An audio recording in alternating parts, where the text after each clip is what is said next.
اس قول میں امام جعفر صادق علیہ السلام نے سورہ قلم کی تلاوت کو رزق میں برکت، غربت سے نجات اور آخرت میں عذاب قبر سے بچاؤ کے لیے ایک تجویز کے طور پر پیش کیا ہے۔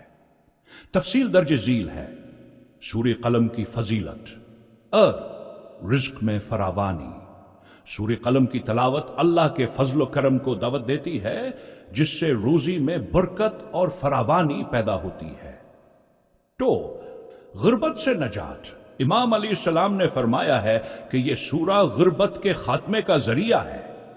اللہ تعالیٰ اس عمل کے ذریعے اپنے بندے کو مالی مشکلات سے نکال سکتا ہے۔ 3 عذاب قبر سے حفاظت۔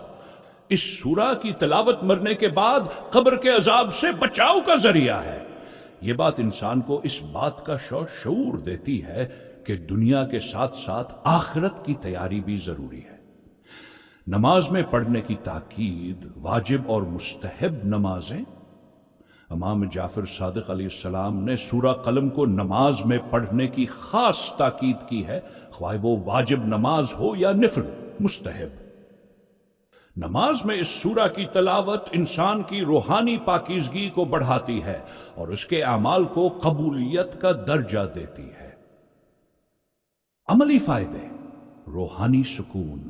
سورہ قلم کی تلاوت دل و دماغ کو سکون دیتی ہے اور اللہ پر توکل بڑھاتی ہے۔ مالی مشکلات کا خاتمہ، غربت سے نجات کا وعدہ عمل کرنے والوں کو حوصلہ اور امید دیتا ہے۔ آخرت کی تیاری، قبر کے عذاب سے بچاؤ کی بشارت انسان کو دنیاوی زندگی کے ساتھ آخرت کی فکر کی ترغیب دیتی ہے۔ حرف آخر، یہ قول عمل صالح کی اہمیت کو اجاگر کرتا ہے اور یاد دلاتا ہے کہ قرآن کی تلاوت نہ صرف دنیاوی مسائل کا حل ہے بلکہ آخرت میں کامیابی کا ذریعہ بھی ہے۔